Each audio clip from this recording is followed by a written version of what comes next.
පුත්තලම ජනතා සන්තක ප්‍රවාහන සේවයට අයත් බස් රථයක් අද පෙරවරුවේ පල්ලම පොලිසිය විසින් අත්අඩංගුවටගෙන තිබෙනවා. ඒ රියදුරු බීමත්ව සිටීම හේතුවෙන්. මේ අවස්ථාවේ බස් රථයේ මගින් 70කට ආසන්න පිරිසක් සිටි බවයි පොලිසිය ප්‍රකාශ කළේ.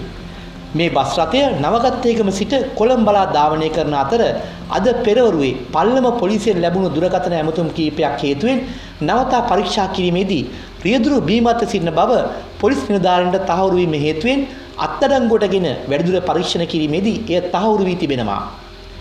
රියදුරු පොලිසිය පවසා ඇත්තේ Taman අද අලියමනතෙක් මත්පැන් පානය කළ බවයි.